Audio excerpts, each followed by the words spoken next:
Radio सुनिरहनु भएको छ र रेडियोको फेसबुकमा लाइभ हेरिरहनु भएको छ सम्पूर्णलाई नमस्कार गर्न चाहन्छु। आज हामी सुरु गर्दैछौँ जिरा भवानी गाउँपालिकाको आर्थिक सौजन्यमा तयार पारिएको रेडियो शिक्षा कार्यक्रम। रेडियो शिक्षा कार्यक्रम अन्तर्गत हामीले विभिन्न कक्षाहरूलाई विभिन्न विषयहरू पठन पाठन गर्ने जमर्को गरिरहेका छौँ र यसै क्रममा यति बेला म कक्षा 8 का विद्यार्थीहरूको लागि अंग्रेजी विषयको एउटा सानो टपिक एउटा सानो शीर्षक लिएर उपस्थित भएको छु। मेरो नाम नारायण लामा, म मावि जयबसको प्रधानाध्यापक र यो कार्यक्रममा तपाईं सम्पूर्णलाई स्वागत गर्दै कक्षा 8 का विद्यार्थी भाइ बहिनीहरूलाई यो कार्यक्रम राम्रोसँग सुनिदिनु हुन र आफ्नो प्रतिक्रिया फेसबुकको जुन लाइभ छ त्यो लाइभमा आफ्नो टिप्पणी अर्थात् कमेन्ट मार्फत आफ्नो प्रतिक्रिया जनाइदिनु हुन र म अभ्यासका लागि केही प्रश्नहरू पनि दिनेछु अन्तिममा र ती प्रश्नहरूको उत्तर पनि कमेन्टमा राखिदिनु हुन म आह्वान गर्न चाहन्छु। हस् त अब कक्षा सुरु हुन्छ।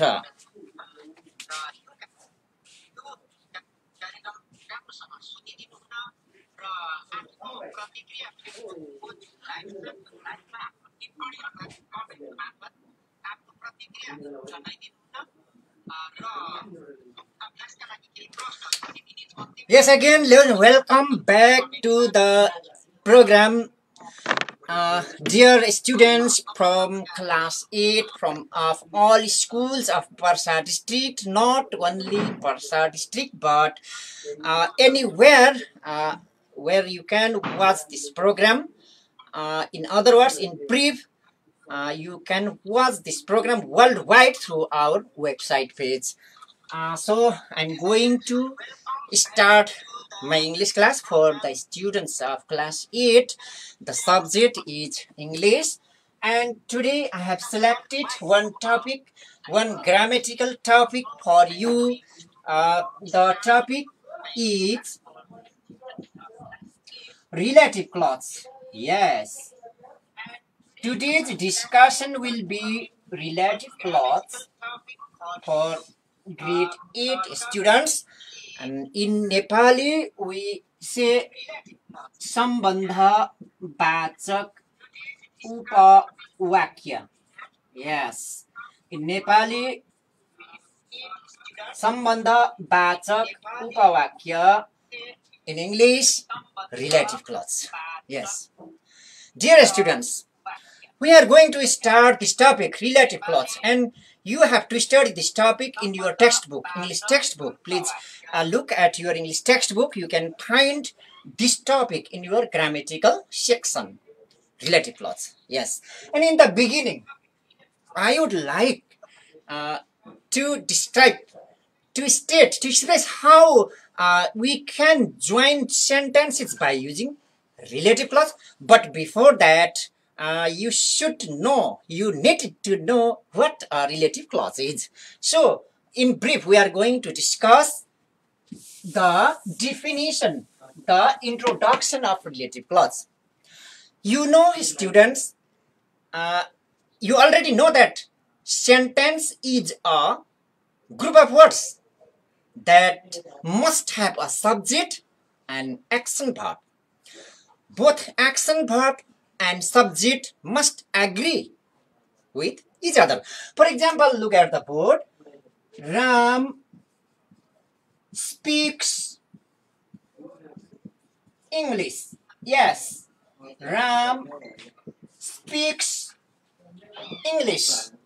This is a sentence. Ram speaks English. This is a sentence because Ram is the subject and speaks is the action verb, and both agree with each other, because if we keep I instead of Ram, then this also changes. I speak, speaks become speak. So the action verb and subject both agree with each other. This is a sentence. Now, if we join this sentence with another in this way, look at the board. Ram speaks English. This is a full sentence, complete sentence. But if we join this sentence with another part of another sentence, then it becomes clothes. Look at the board. He says that Ram speaks English. Yes. Look at this sentence now. The same sentence has been copied here. Ram speaks English. But now it is not a sentence. It is a clause. You know why? Because we have joined this piece of sentence with this one. He says.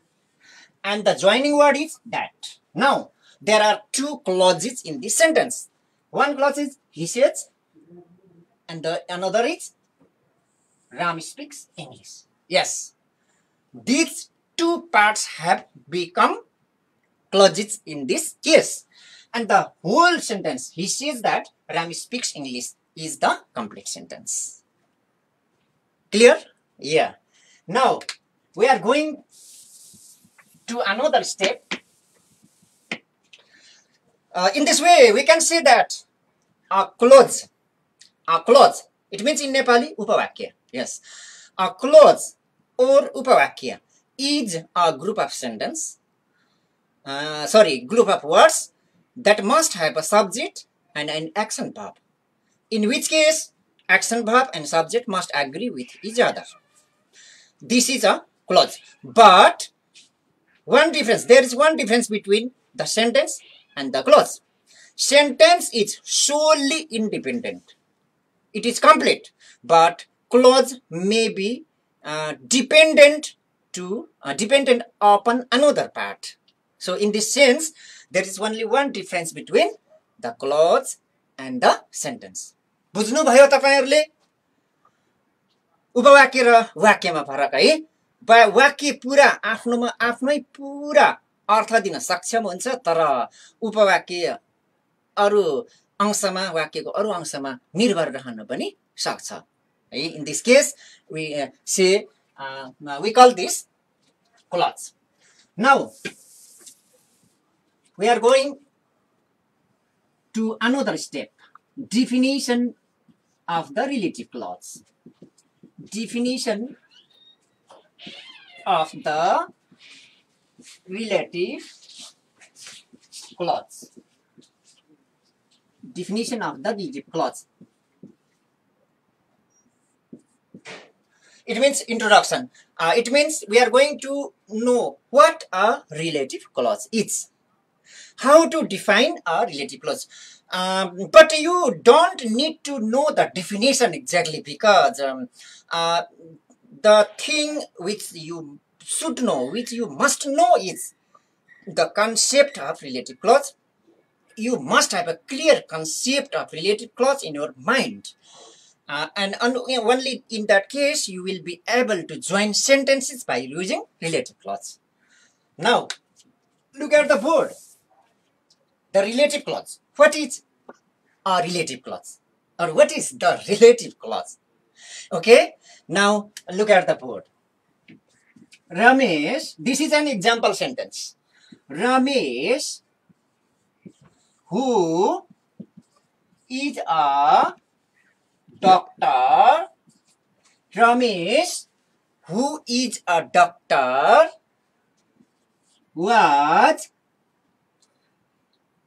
Ramesh, who is a doctor, was having lunch with me. Yes, this is a complete sentence. Look at the sentence carefully, please.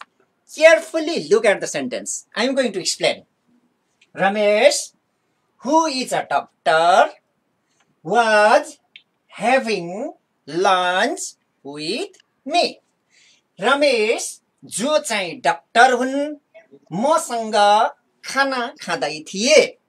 Ramesh, जो चाहिँ doctor हुन्, मसँग खाना खाँदै थिए. Yes, this is a complete sentence. Now look at the board again. Please, Facebook live हेरिरहनु भएको छ भने बोर्डमा हेर्नुस्. रेडियो सुनिरहनु भएको छ भने ध्यान दिएर सुन्नु होला. Ramesh, who is a doctor, was having lunch with me. In this sentence, Ramesh is a noun. You already know that Ramesh is a noun. And here is a clause. Who is a doctor? Yes. This clause defines Ramesh. यो जुन छ who is a doctor, जो चाहिँ doctor हुन् भन्ने जुन अंश छ उपवाक्य, यसले रमेशको बारेमा व्याख्या गर्छ. This part explains or describes Ramesh. है अब यसमा who is a doctor भन्ने पार्टले रमेश भन्ने शब्द जुन नाउन हो त्यो नाउनको व्याख्या गर्ने भएकोले हामी यसलाई रिलेटिभ क्लज भन्छौं. हामी यसलाई सम्बन्धवाचक उपवाक्य भन्छौं. In other words, Ramesh is a noun. Immediately after this word, who is a doctor, this is a clause. This clause defines Ramesh. So, it is a relative clause. It is a relative clause. Clear भयो concept? यसरी बुझ्नुहोस्. रमेश जो चाहिँ doctor हुन् मसँग खाना खाँदै थिए. यसलाई दुई टुक्रा पार्न सक्छौं हामी. रमेश मसँग खाना खाँदै थिए एउटा पार्ट हुन्छ. अर्को हुन्छ रमेश डाक्टर हुन्. यी दुई अंशलाई गाँसेर हामीले रमेश जो चाहिँ डाक्टर हुन् मसँग खाना खाँदै थिए भनेर एउटै वाक्य निर्माण गर्न सक्दछौं. And this is a brief definition of relative clause. Now, after this definition, I am going to take you to another step. That step is relative words. सम्बन्धवाचक शब्दहरू. Relative words. सम्बन्धवाचक शब्दहरू. Yes. In this topic, under this subsection, relative words, सम्बन्धवाचक शब्दहरू. Under this subsection, we are going to discuss which words can be used to join sentences as relative clause. अब यस subsection अन्तर्गत हामी के गर्दैछौं भन्दाखेरि के कस्ता शब्दहरू छन्, कुन शब्दहरू हुन् जुन शब्दको प्रयोग गरेर हामी वाक्यका दुई स्वतन्त्र वाक्यहरूलाई गाँसेर एउटै वाक्य बनाउन सक्छौं र रिलेटिभ क्लजको रूपमा रूपान्तर गर्न सक्छौं.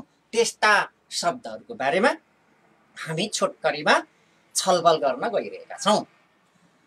Relative words, सम्बन्धवाचक शब्दहरू. Under this category, there are two kinds of words can come under this category, relative words. Why do we need relative words? Because when we join two or more sentences and change the sentences into relative clause, in that case we must have relative words.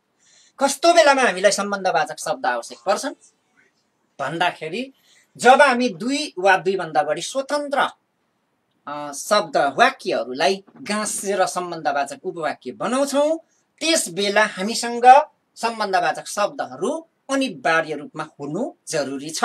अनि मात्रै we will be able to join sentences as relative clause. Now, what these words are? Now, we are going to discuss what these words are. There are two kinds of relative words. One type is relative pronouns. Relative pronouns. And another type is relative adverbs. Yes, relative adverbs. Relative pronouns, सम्बन्धवाचक सर्वनामहरू. relative adverbs, सम्बन्धवाचक क्रियायोगीहरू. दुई प्रकारका शब्दहरू तपाईको माइन्डमा हुनु पर्दछ अनि मात्रै तपाई वाक्यहरूलाई जोडेर रिलेटिभ क्लज बनाउन सक्नुहुन्छ। रेडियो सुनिरहनु भएको छ भने प्यारा प्यारा विद्यार्थी भाइ बहिनीहरू, तपाईहरू आफ्नो कापीमा नोट गर्न सक्नुहुन्छ, टिप्न सक्नुहुन्छ है त। सम्बन्धवाचक शब्दहरू के हुन् तपाईको इङ्ग्लिस टेक्स्ट बुकमा रिलेटिभ क्लज भन्ने टपिक पनि हेर्दै गर्नुहोला। Open your text book, English text book, and look at the topic relative clause. You may find relative clause in your English textbook. Now, you can note down the relative words in your copy if you are listening to the radio, and if you are watching our Facebook live, then you can copy the relative words from our whiteboard. Okay. Now, let's discuss these words. Relative pronouns. Yes, relative pronouns. Relative pronouns सम्बन्धवाचक सर्वनामहरू अन्तर्गत के आउँछन् त? Relative pronouns. The most important word is who. It means जो in Nepali for persons. यो who भन्ने शब्द चाहिँ who जो यो शब्द चाहिँ मानिसका लागि मात्रै प्रयोग हुन्छ र यो सम्बन्धवाचक सर्वनाम हो। Who in Nepali its meaning is जो, not को होइन है। यसको अर्थ हुन्छ जो in relative clause. Who जो, only for persons, only for people.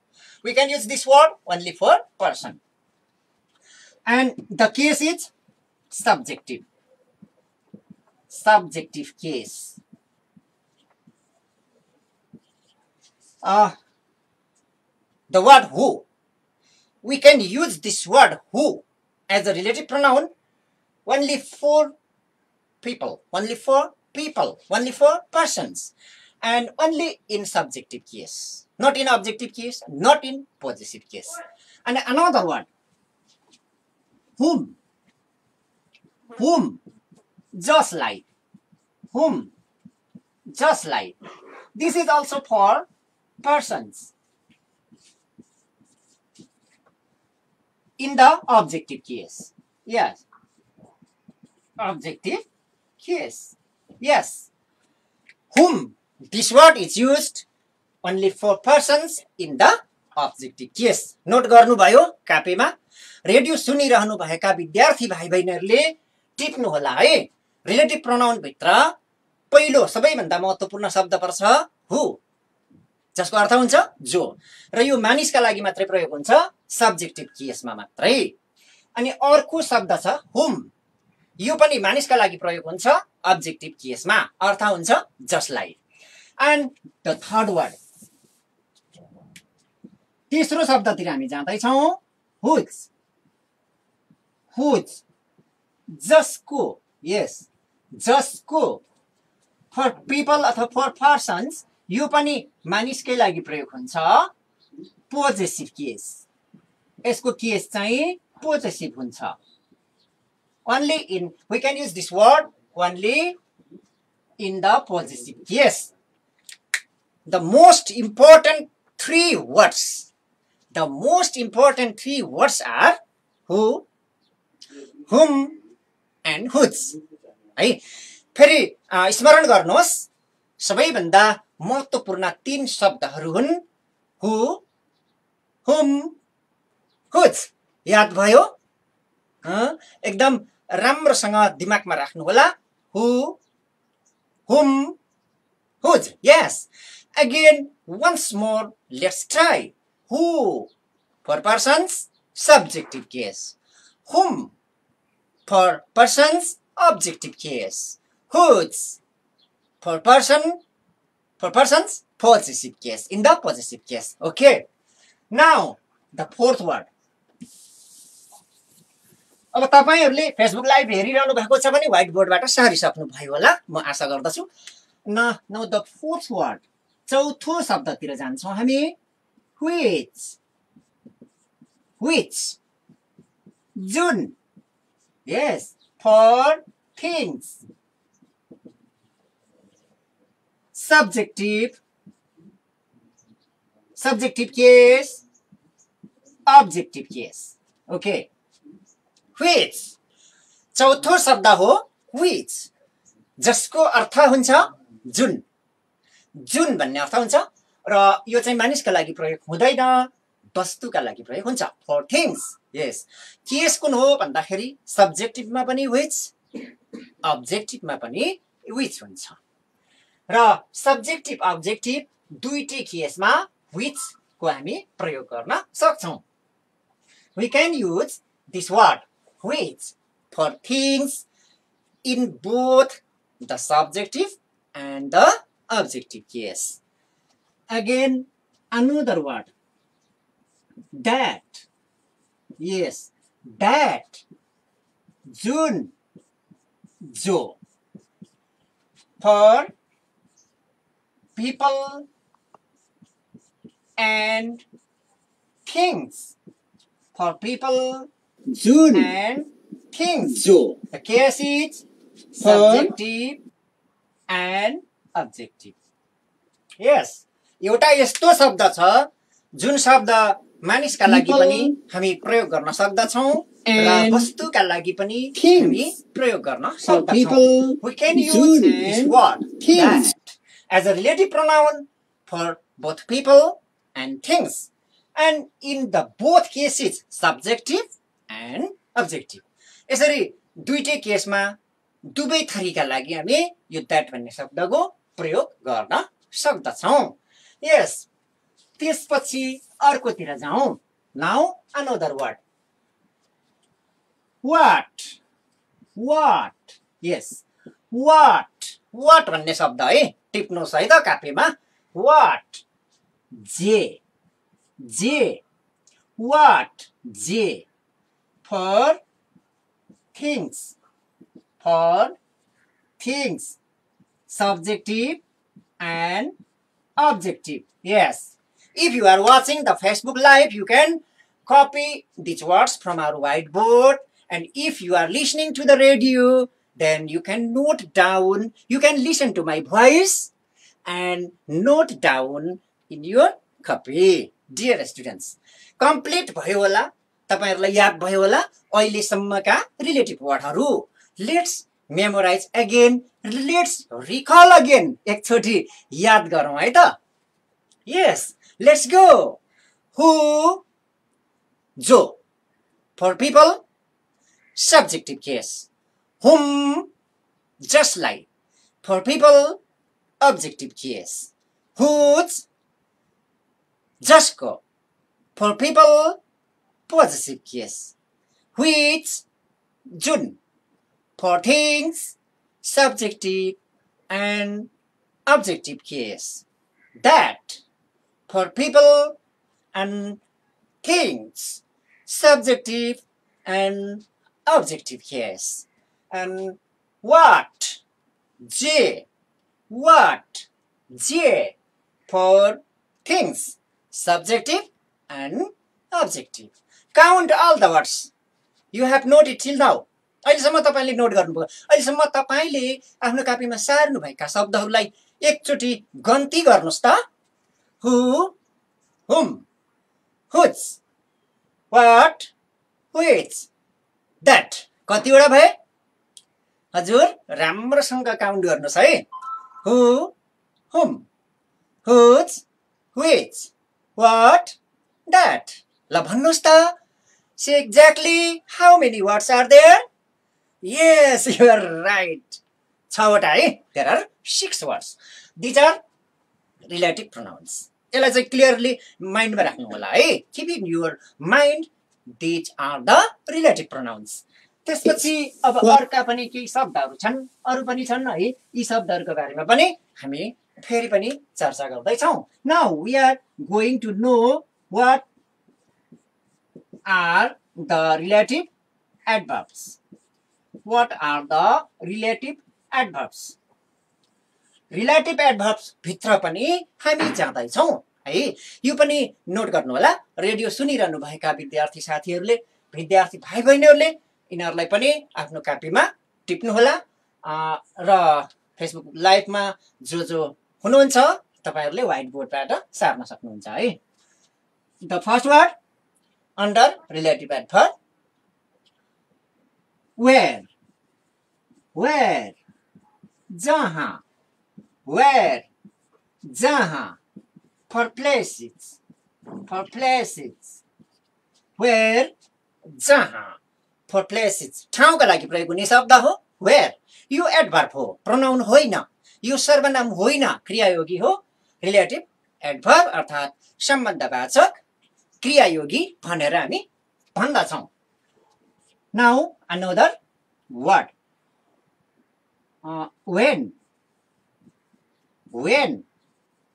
Job. When. Job. For time. For time. समयका लागि हामी when को प्रयोग गर्न सक्दछौँ जब when. तर one thing keep in your mind, we rarely use this word when as a relative pronoun. कहिले काहीँ मात्रै हामी यसको प्रयोग गर्छौँ when को हैन रिलेटिभ वर्ड को रूपमा, तर यो जोइनिङ वर्ड को रूपमा यो आउन सक्दछ है. It can join sentences but not as relative pronoun in most cases and rarely है very often we can use this word as a relative word. अब most important word चाहिँ हामीसँग 7 वटा भए है. There are 7 words which we can use as relative words while we are joining two sentences and making a new relative clause. Okay.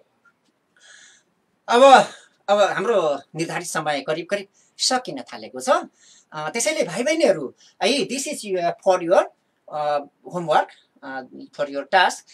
Please memorize all these 9 relative words, and tomorrow in the same time, in the same topic, under the same topic, we will discuss again. And that's all for today. Have a nice day, my dear students. Be laborious. You will be definitely able to join sentences or relative clause. र मेरो expectation पनि त्यही हो. Namaste. Goodbye.